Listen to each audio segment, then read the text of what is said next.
Bueno, el último panel, el broche de oro de la jornada, antes de la conferencia de clima. Hay muchos interesados en saber qué va a pasar con el niño, la niña. Eso va a venir en un rato.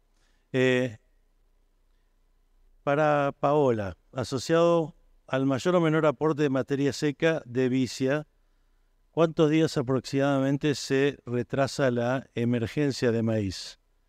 Es decir, un poco, te entiendo yo, de acuerdo a la temperatura del suelo y demás, ¿no?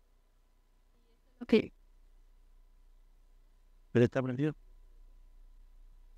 Sí, eso es lo que comenté previamente, que lo que evaluamos fue que hay un retraso en la emergencia del maíz, con una vicia suprimida, digamos, tempranamente. El retraso no es tan grande, es unos pocos días, pero en una vicia donde acumuló alrededor de 4.000 kilos, que era la segunda fecha de supresión, ya vemos que hay un retraso en terminar la emergencia de todas las plantas alrededor de 11 días, digamos. A los 11 días recién termina de lograrse todo el stand de plantas, mientras que a los 5 días, por ejemplo, una situación más sobre barbecho, digamos. Para vos también, pensando en el aprovechamiento ganadero, amplitud del aprovechamiento, ¿cómo podría lograrse considerando que el cultivo de servicio concentra su producción en primavera solamente? Bien, lo que pensamos en esos sistemas, como comentó anteriormente, bueno, me sirve mucho la charla anterior, que hablaron de sincronizar distintos verdeos. Bueno, acá sería algo muy similar. Un ejemplo, por ejemplo, lo podemos dar con avenas que están pensadas para cultivo de servicio para uso forrajero y se aprovechan más temprano. Y, por ejemplo, las vicias ya tienen un aprovechamiento primaveral. Entonces es como armar una cadena forrajera dentro de un establecimiento y permitir un tiempo más amplio de aprovechamiento. Empezamos con las avenas y después seguimos con lo que serían las vicias o las mezclas a base de vicia. ¿Hay algunos datos de toxicidad en el consumo de vicia por bovinos? ¿Hay algunos datos acá? ¿Vos has encontrado eso? Bueno, yo no evalué, pero eso es lo que, o sea, lo que dice la bibliografía es que en el caso de vicia villosa hay que tener cuidado en los momentos donde empieza a florecer, o sea, una vez florecida, donde, o sea, empiezan a aparecer las primeras chauchas en realidad, porque son las que tienen la toxicidad, digamos, la toxina. Eso es lo que se sabe hasta el momento. Por ahí hay algunas dudas de que solamente sea el único factor, digamos, pero bueno, eso es lo que se sabe. Pero hay otras que, por ejemplo, la vicia sativa, que muchos por ahí no saben, no tiene este efecto. Entonces, a veces es recomendable usar sativa, aunque tiene otro porte más erecto, quizá por ahí compite menos con malezas, tiene otras diferencias con respecto a villosa, y otras opciones son consociar la villosa. El hecho de consociarlas también reduce ese riesgo de intoxicación en los animales. Héctor, la siembra de estos tréboles permite sembrar arroz en fecha óptima y acumular suficiente biomasa. Bueno, en el caso de estas coberturas, permite la fecha de siembra fines de septiembre, primeros días de octubre. Lo que sí, en todos estos resultados, la cobertura se fertiliza con fósforo para favorecer el crecimiento. En ese módulo que les mostraba, hicimos una experiencia de franjas con fertilización y sin fertilización fosforada, donde la franja sin fertilización fosforada tuvo una producción de 2.300 kilos de materia seca y la fertilizada una producción de 4.000 kilos. Esos 1.600 kilos de materia seca impactan muchísimo en la cobertura que se genera y en el aporte posterior de nitrógeno.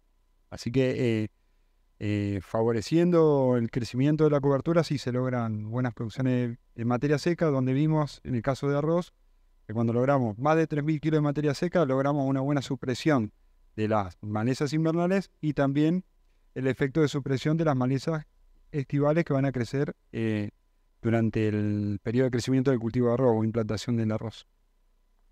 En el caso de el uso con pastoreo o aprovechamiento forrajero, o sea, con el mecanismo que sea, por ahí dentro de los servicios que uno piensa que puede aportar, estaremos perdiendo o relegando parte de lo que es control de malezas y parte de lo que suponemos como aporte de materia orgánica. ¿Qué datos tienen ustedes respecto al aporte a estas dos situaciones y también esto de la relación planta-raíz, ¿no?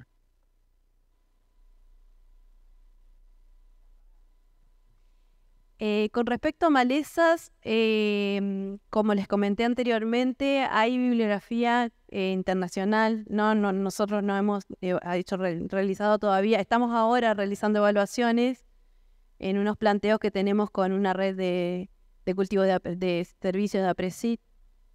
Están haciendo evaluaciones con malezas, pero los antecedentes ya publicados, digamos, los que nos indican es que el hecho de manejar los remanentes, esto de las alturas, favorece lo que sería el control de malezas también, tanto por lo que sería sombreo, por ejemplo, o la misma competencia, digamos. Entonces, en ese sentido es favorable. Por otra parte, lo que tiene que ver con aporte de carbono, eso sí, bueno, hemos hecho evaluaciones acá en la experimental, no con pastoreo, sino con cortes. Y ahí hemos visto que el hecho de cortar restringe en alguna manera el crecimiento radical, pero más aún se restringe cuando son los cortes muy intensos, digamos. Cortes muy intensos restringen más. Y sabemos que las raíces están asociadas al aporte de carbono. Cuando vamos a evaluar carbono en periodo de 3 años, en un periodo de 3 años, no vimos diferencia por efecto del corte, no hubo efecto acumulado del corte. Sí hubo efecto de antecesor, o sea, el hecho de tener o no tener el cultivo de servicio sí afectó y no así el manejo, en ese caso. Quizás en el mediano y largo plazo, si uno hace extracciones sucesivas, por ahí sí hay un efecto. Más de 3 años, seguramente uno puede llegar a tener un efecto al extraer y no dejar nada. Ahora, en un planteo que tiene animales arriba, donde hay un mayor reciclaje, posiblemente este efecto sea beneficioso y conserve más la materia orgánica del suelo. Hay trabajos a nivel internacional de ensayos de larga duración que esto es lo que indican, digamos, que se favorece el incremento de la materia orgánica cuando hay pastoreo versus cuando no se pastorea directamente. O sea que son las dos cosas, el pastoreo con un control, digamos, del remanente y con el animal. No quiere decir muchas veces la duda está, eventualmente se pueden hacer rollos, se pueden hacer silo y extraer, bueno, eventualmente se puede hacer. Pero lo que más favorece, digamos, que puede llegar a incrementar el carbono es tener el animal arriba. Claro, así, claro. Hay una pregunta acá, si esto de la supresión de la vicia en forma tardía fue beneficioso en cuanto a recuperar la humedad para un cultivo de maíz, por ejemplo. Atrasar la fecha de siembra permite recuperar la humedad. Pero la consulta es si operativamente esta supresión tardía no entorpeció mucho la siembra, si se puede lograr un buen contacto de la semilla con el suelo por el gran volumen de biomasa que deja y si tienen alguna recomendación de manejo para esa siembra. Bien. Lo que generó fue un retraso, como comenté anteriormente, hubo un retraso y también ese fue el tratamiento que más secó el suelo, o sea, estuvimos al límite en ese caso. Si bien lo probamos en un año límite, también habría que ver en un año más normal, pero no vimos una reducción en el stand total de plantas emergidas. Sí un retraso, pero no una reducción. Posiblemente, es más, lo hemos visto, pero no mostré información, hay una reducción no solo en la emergencia, sino también en el crecimiento posterior del cultivo de maíz. Eso posiblemente puede afectar el rendimiento. Eso, digamos, lo que vimos en este trabajo fue que después en B6, donde mostré ahí que se recuperó, eso lo que pensamos es que hubo una reducción de la evaporación superficial de la humedad del suelo. Que eso fue un efecto temporal, digamos. Fue un efecto temporal, obviamente que después que siguió la sequía, eso cambió. Pero fue un efecto temporal de reducción de la... El mensaje es, puede haber un ruido, digamos, en lo que es la emergencia. Te retrasa, te restringe un poco la humedad, pero después, a la hora de evaluar rendimiento de maíz, lo que juega a favor o en contra es las lluvias en las inmediaciones de floración. Eso es mucho más contundente que si retrasamos o no retrasamos la supresión en este caso. O sea, y eso se logra con fecha de siembra. O sea, acá importa la fecha de siembra del cultivo de maíz. Aquí hay una pregunta para Héctor, pero bueno, a ver, yo le voy a tratar de... Porque la pregunta es si el aporte de nitrógeno comparando trébol alejandrino y vicia, y bueno, con lo que vos dijiste que la vicia prácticamente no se desarrolla, pobrecita quedó en desventaja, ¿no? Pero por ahí sí podemos tomar las dos experiencias de cuánto aporta uno y cuánto aporta otro en su condición óptima, y yo lo uniría con lo que nos quedó el sabor amargo del cuadro ese donde lo encontramos en la parte inferior izquierda, ¿no? Esto de que no había más nitrógeno en el maíz, pero ¿qué pasa en el mediano plazo? ¿Qué pasa al año siguiente? Bueno, con respecto a la diferencia entre las dos coberturas, la vicia al generar tan poca biomasa aporta poco nitrógeno al sistema. En el caso del trébol alejandrino, lo que nosotros medimos es la absorción de nitrógeno por parte del cultivo de arroz, y lo que encontramos es que por cada kilogramo de biomasa de la cobertura producida, el arroz logra absorber entre 5 y 7 kilos de nitrógeno. O sea que cuando logramos tener esas producciones de 3 o 4 mil kilos, estamos aportando más de 20 kilos de nitrógeno que está tomando el arroz. Después, si ustedes miran ahí, que Paola también lo mostró, es que estas leguminosas tienen en sí un 3% de nitrógeno en su tejido. No todo ese nitrógeno que generan o que fijan va a pasar al cultivo. O sea, podemos pensar que vamos a tener de 200 a 400 kilos de nitrógeno que van a estar acumulando, pero no todo quiere decir que todo ese nitrógeno va a pasar al cultivo de renta. Y bueno, y después, asociado a lo que estaban hablando del tema del aprovechamiento, en ese maíz que les mostraba, el productor hizo rollos antes de la siembra del maíz y obtuvo 10 rollos por hectárea. O sea, si bien en el sistema no, en el corto plazo, o sea, tuvo una mejor renta porque vendió esos rollos, ¿no? Y logró un ingreso, la contribución al balance de carbono o el efecto sobre la supresión de malezas no lo iba a tener, pero sí una renta inmediata que también hay que tener en cuenta a veces. En el sistema le cerraba bien al productor.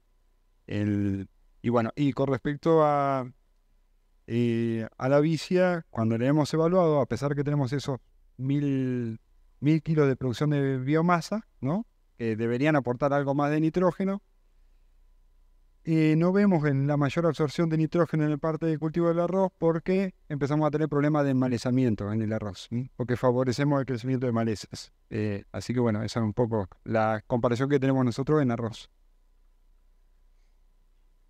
Bueno, lo que puedo decir es que unas vicias con tan pocos kilos de materia seca nos muestran que a la hora de evaluar los nitratos a la siembra de maíz no nos están aportando nada, al contrario nos están sacando, porque es lo que tomaron durante su crecimiento. Para esperar algún aporte, quizá tenemos que esperar vicias un poco más productivas. Y eso que estuvieron fijando, digamos que en ese momento no se visualizó. Hemos evaluado que durante el ciclo de cultivo algo entregan, pero no es suficiente como para que impacte positivamente en el rendimiento. ¿Qué quiero decir con esto? Necesitamos vicias más productivas. Y bueno, distintas estrategias. Una de las estrategias era probar con suprimir un poquito más tarde, aunque resignemos el hecho de que se juntan las siembras, Bueno, jugar con esas cosas o tener vicias bien fertilizadas con fósforo para poder promover todo lo que es crecimiento, o anticipar la siembra, que bueno, mucho antes de mediados de marzo no lo podemos hacer, pero tratar de promover siembras al voleo en esa fecha para poder llegar a producir algo de biomasa.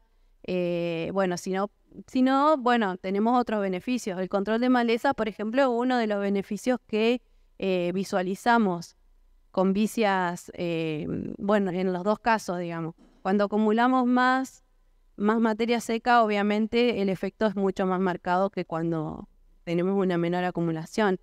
Pero por eso, lo más favorable es tratar de acumular más materia seca. Y respecto al cultivo siguiente, nosotros hemos hecho evaluaciones en trigo. Se ha visto una leve tendencia a aumentar los nitratos a la siembra, pero que después no se ha visto reflejado en rendimiento. Pero eran en estos trabajos donde la vicia no superaba los 3.000 kilos. Entonces, yo creo que si logramos tener vicias un poco más productivas, también podemos llegar a ver efectos en el trigo.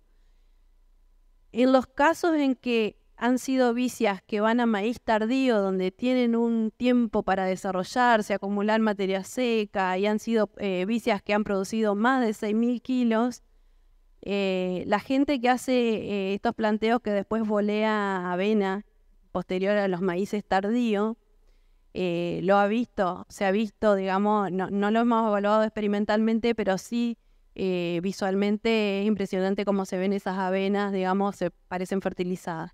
O sea que ahí vemos que hay una repercusión de entrega, digamos, de lo que es nitrógeno, por ejemplo. Bueno, hay un montón de preguntas sobre cultivo de servicio. Estamos en horario, pero yo tengo que dirimir un conflicto, no sé, una discusión. Tengo ahí en la primera fila a Víctor y las redes nos llevan a intercambiar opiniones. Densidad de siembra, 10, 20, 40, 50 kilos de vicia por hectárea. ¿Cuál es? No te rías. ¿Qué dicen ustedes? Víctor es el que sí.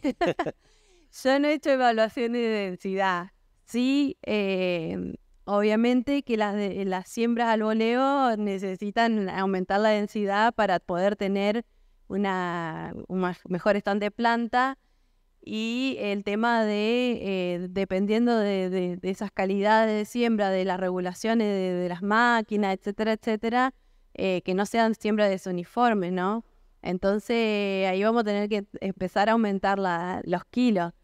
Tiro la pelota a Víctor, que por ahí ha hecho evaluaciones a campo. Bueno, él y bueno, hemos estado intercambiando mucho con Víctor, que si quiere comentar algo, pero bueno, él ha evaluado que arriba de 40 kilos por hectárea tendríamos que estar teniendo para lograr unas buenas implantaciones de vicias al voleo.